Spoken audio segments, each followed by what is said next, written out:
Hello everyone, मैं आशा करती हूँ आप सभी ठीक होंगे। मैं काजल धामी आप सभी का स्वागत करती हूँ आपके अपने चैनल पीपल टीचर में। यदि आप लोग सीटेट परीक्षा की तैयारी कर रहे हैं और आप लोगों के पास तैयारी का यहाँ पे ज़्यादा समय नहीं है, या फिर आपने अभी तैयारी शुरू की है और जैसे कि आप सभी को पता है कि दिसंबर में आपकी परीक्षा होने वाली है और ये जो परीक्षा है ये ऑनलाइन मोड पे है, तो कहीं ना कहीं आपको तैयारी भी उसी लेवल की करनी है। तो देखिए, अगर आप अभी से भी अपनी तैयारी शुरू करेंगे और जिस तरीके से आप यहाँ पे इस वीडियो के अंदर कुछ टिप्स देखने वाले हैं, अगर आप इन टिप्स को देख के इन तैयारी को अपनी शुरू करते हैं तो आपकी आने वाली जो सीटेट परीक्षा है इसमें आप बेहतरीन यहाँ पे स्कोर कर सकते हैं। तो चलिए एक शॉर्ट और एक इंपॉर्टेंट वीडियो शुरू करते हैं, जिसके अंदर मैं आप लोगों के साथ यहाँ पे आपके साथ टिप्स और कुछ ट्रिक्स और साथ ही साथ कुछ ऐसे टॉपिक डिस्कस करूंगी जो कि आपके पेपर में कंपलसरी यहाँ पे पूछे जाते हैं। तो देखिए, आप यहाँ पे इस साइड यहाँ पे देख सकते हैं, यहाँ पे मैंने कुछ टॉपिक यहाँ पे मेंशन कर दिए हैं। इन टॉपिक्स को आप अपनी कॉपी में लिख लीजिएगा।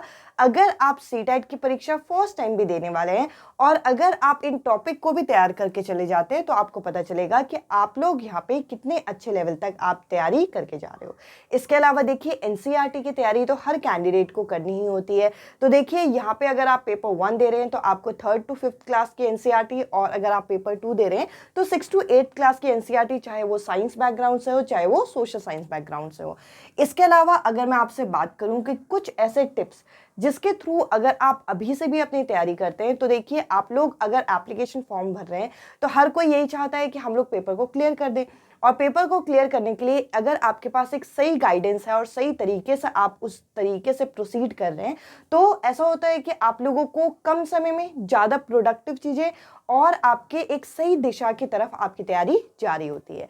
अब देखिए, अगर हम यहाँ पे टिप्स की बात करें तो आपको 3 ही टिप्स यहाँ पे अपनाने हैं, जो कि मैं इस वीडियो के अंदर आपके साथ डिस्कस करने वाली हूँ। जैसे कि आप यहाँ पे देख सकते हैं, सबसे पहले अगर आप किसी क्वेश्चन को सॉल्व करते हैं जो कि खास करके पैडागॉजी यानी कि शिक्षा शास्त्र का है, यानी कि किसी थ्योरी से संबंधित नहीं है, टीचिंग प्रैक्टिस से संबंधित है, तो आपको क्या करना है, आपको ऐसे ऑप्शन को टिक करना है जो कि बड़ा और पॉजिटिव आंसर हमें दे रहा है। अब आप कहेंगे बड़ा मतलब ऐसा ऑप्शन जिसमें हमारी काफ़ी सारी चीज़ें समाई हुई हैं, यानी कि ऐसा ऑप्शन जिसमें यहाँ पे बच्चे के विकास के बारे में बोला जा रहा है और साथ ही साथ यहाँ पे बच्चे के प्रगति के बारे में, इसके अलावा बच्चे को अवसर देने की बात की जा रही है। तो देखिए, ऐसे ऑप्शन को आपको देखना है जो कि आपके बच्चे के पॉजिटिविटी को यहाँ पे दर्शा रहा है।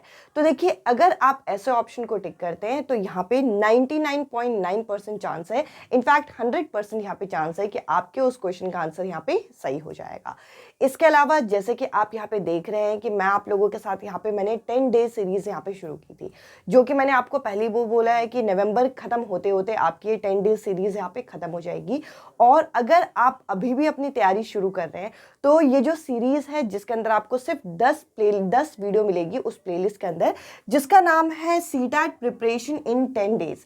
इन 10 वीडियो को देखिए, ये सारे टॉपिक जो मैंने स्क्रीन में लिखे हैं ये सारे टॉपिक आपके उन्हीं में यहाँ पे कवर हो जाएंगे, जिसके ऑलरेडी 7 पार्ट तो यहाँ पे आ चुके हैं। हर पार्ट आपका यहाँ पे 40 से 50 मिनट का है, कोई एक आधे पार्ट आपका 1 घंटे का भी जा रहा है। तो सिंपल सी बात है, अगर आप इतनी क्लासेस देख लेते हैं तो एक अच्छा खासा आपका बेस बन जाएगा। 7 पार्ट ऑलरेडी अपलोड हो गए, 3 और इंटरेस्टिंग पार्ट आप लोगों के सामने आएंगे। और जैसे कि मैंने कहा कि आपका नवंबर खत्म होते होते मैं ये 10 के 10 पार्ट आप लोगों के सामने ले आऊंगी और दिसंबर में आप लोगों के लिए और ज्यादा इंपॉर्टेंट क्लासेस होने वाली हैं।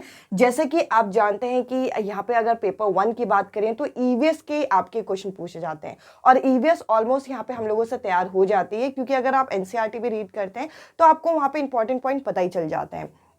मैं यहाँ पे दिसंबर में आपकी पेपर 2 की मैथ्स की आपकी जो मैराथन क्लास है वो लेके आऊँगी, जो कि आपकी यहाँ पे वीडियो बनना अभी शुरू हो चुका है। इसके अलावा यहाँ पे आपका साइंस का और सोशल साइंस का एक तो आपका कंटेंट वाला पार्ट यहाँ पे अपलोड किया जाएगा और साथ ही साथ आप लोगों के जो सीबीटी लेवल में क्वेश्चन पूछे गए थे वो मैं आपके साइंस और सोशल साइंस के ये भी मैं यहाँ पे आप लोगों के लिए तैयार कर रही हूँ। और ये सभी कंटेंट आपको दिसंबर के पहले हफ्ते में यहाँ पे मिल जाएगा। आप लोग चैनल पे आइए और इन वीडियोज़ को देखिए। आप लोग अपने एग्जाम को इन वीडियोज़ की मदद से ईजिली यहाँ पे क्लियर कर सकते हैं। तो देखिए, आपको करना क्या है कि आपको अपनी प्रिपरेशन अगर आपने अभी भी शुरू की तो एक दिन में आप ये जो 10 डेज की ये जो सीरीज है इसके 2 वीडियो भी देख सकते हैं। इतना कोई टफ लैंग्वेज में आपको समझाया नहीं गया, बहुत लंबी वीडियो नहीं है।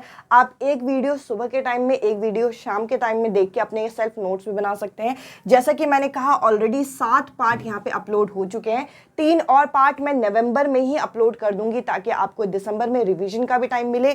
और जो मैराथन क्लासेस मैं आपके कराऊंगी, यहाँ पे आपका पेपर 1 मैथ्स की भी आएगी, CDP की भी आएगी, और जो आपको साइंस और सोशल साइंस का थोड़ा बहुत डर बना रहता है, इनकी CBT क्वेश्चन से ही मैं आप लोगों की यहाँ पे तैयारी कराऊंगी ताकि जो नए पैटर्न के क्वेश्चन है वो आपको यहाँ पे क्लियर हो सके। तो देखिए, इसके अलावा आपको तीसरा और महत्वपूर्ण ट्रिक क्या अपनाना है। जब आप किसी क्वेश्चन को सॉल्व करें, कुछ शब्दों को आपको यहाँ पे याद रखना है, जैसे कि ऐसा ऑप्शन जिसमें बच्चे को अवसर देने की बात की जा रही है, यानी कि बच्चे को अपॉर्चुनिटी देने की बात की जा रही है, आपको उस ऑप्शन की तरफ जाना है। इसके अलावा यहाँ पे हमें बच्चों को सक्रिय भागीदार बनाना है, यानी कि एक्टिव पार्टिसिपेंट बनाना है, ताकि बच्चा यहाँ पे ऑलराउंड डेवलपमेंट अपना कर सके, सर्वांगीण विकास कर सके। इसके अलावा हमें यहाँ पे क्या करना है, बच्चे को यहाँ पे एनकरेज करना है, प्रोत्साहित करना है कि आप इस चीज को कर सकते हो। और कहीं ना कहीं अगर बच्चा कोई एरर करता है, बच्चा कोई गलती करता है, तो हम लोगों को ये ध्यान रखना है कि बच्चों की जो त्रुटियां होती हैं, बच्चों की जो गलतियां होती हैं, वो सीखने का ही एक भाग माना जाना चाहिए। इसके अलावा देखिए, हमें बच्चों के अंदर क्रिटिकल थिंकिंग डेवलप करना है। क्रिटिकल थिंकिंग से क्या होगा, बच्चा यहाँ पे तर्क कर पाएगा, बच्चा यहाँ पे लॉजिक यहाँ पे चीजों को लेके ढूंढ पाएगा। इसके अलावा बच्चे का हमें डाइवर्जेंट थिंकिंग जो है वो डेवलप करना है। डाइवर्जेंट थिंकिंग क्या होता है कि किसी एक समस्या का एक से ज्यादा समाधान जब बच्चा यहाँ पे सोचने लग जाता है। इसके अलावा हम जो भी चीजें पढ़ाएं, बच्चे की डे टू डे लाइफ से कनेक्ट होना चाहिए। हमें ऐसे ऑप्शन को देखना है, और NCF 2005 के अंदर भी हमें यही बोला गया कि हमें जो बच्चे को लर्निंग करानी है, जो बच्चे को शिक्षा देनी है, वो बच्चे के दैनिक जीवन से जोड़ के हमें देनी है। इसके अलावा क्या, इसके अलावा हम लोगों को सिर्फ ऐसे ऑप्शन को फोकस करना है जो कि बाल केंद्रित शिक्षा पे आधारित हो, यानी कि चाइल्ड सेंटर एजुकेशन की यहाँ पे बात की जा रही हो। अब देखिए, ये तो मैंने आपके साथ कुछ ऐसे शब्द यहाँ पे डिस्कस कर लिए जो कि आपके पेपर में अगर ऑप्शन में आते हैं तो वो आपके पॉजिटिव ऑप्शन होंगे, और वही आंसर आपके क्वेश्चन के करेक्ट आंसर हो सकते हैं। इसके अलावा कुछ ऐसे नेगेटिव शब्द होते हैं जो कि आपको ध्यान रखना है कि ऐसा कोई क्वेश्चन जिसमें आपका ऐसा पूछा जाए कि इनमें से कौन सा आपका ऑप्शन, आपका यहाँ पे इनमें से, जैसे कि प्रोग्रेसिव एजुकेशन के कौन से यहाँ पे कैरेक्टर, यानी कि प्रगतिशील शिक्षा के कौन से लक्षण नहीं है, तो देखिए ऐसे ही ऑप्शन आपके करेक्ट आंसर होंगे। तो नॉट वाले क्वेश्चन भी आते हैं, उसमें आप कंफ्यूज मत होइएगा। तो देखिए, ऐसे ऑप्शन जिसमें आपको केवल यानी कि ओनली जैसा शब्द मिले वो उस क्वेश्चन का आंसर नहीं हो सकता, क्योंकि नकारात्मक दृष्टिकोण यहाँ पे दिखा रहा है, ये चीजों को सीमित कर रहा है। इसके अलावा ड्रिल एंड प्रैक्टिस की बात जो है ये भी नेगेटिव सेंस में चले जाती है, यानी कि टीचर जो बोल रही है बस उसको ड्रिल करते रहो, उसको दोहराते रहो, ये चीज नहीं करनी चाहिए। हम लोगों को बच्चों को निष्क्रिय नहीं बनाना, पैसिव नहीं बनाना, हमें बच्चे को एक्टिव बनाना है। और साथ ही साथ टेक्स्ट बुक सेंटर्ड लर्निंग या फिर पाठ्यपुस्तक केंद्रित शिक्षा या फिर आपके टीचर सेंटर एजुकेशन हमें बच्चे को नहीं देना है।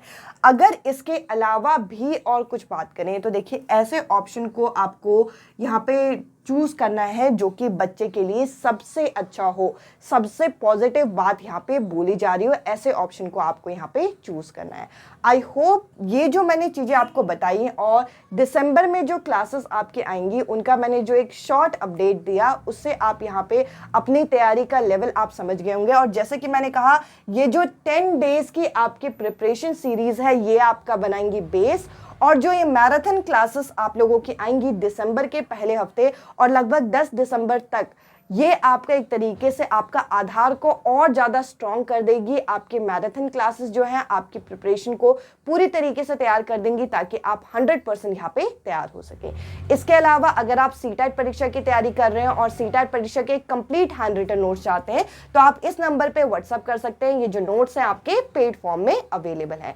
इसके अलावा आप मेरे साथ टेलीग्राम ग्रुप पे भी जुड़ सकते हैं, और ये जो 10 डेज की प्रिपरेशन सीरीज है इसका लिंक मैं आपके डिस्क्रिप्शन में डाल दूंगी। अभी 7 पार्ट यहाँ पे अपलोड हुए हैं, जो नवंबर खत्म होते होते मैं बाकी 3 पार्ट भी आपके अपलोड कर दूंगी ताकि आपकी प्रैक्टिस चले। जो अगला पार्ट है वो आपका कल ही अपलोड होगा ताकि आप लोगों की तैयारी यहाँ पे अच्छे से हो सके। इस वीडियो में इतना ही। अब मैं आपसे मिलती हूँ कल 8th डे के साथ, जिसमें हम और कुछ इंपॉर्टेंट टॉपिक को यहाँ पे कवर करेंगे। और ये जो स्क्रीन में जितने टॉपिक लिखे हैं वे सभी आपकी ये जो 10 डेज की सीरीज है इनमें सभी चीज़ें यहाँ पे, इनफैक्ट इनसे अलावा भी जो इंपॉर्टेंट टॉपिक और हैं वे सभी भी यहाँ पे कवर किए गए हैं। इस वीडियो में इतना ही। अब मैं आपसे मिलती हूँ अगली वीडियो में अगले टॉपिक के साथ। Bye bye, take care.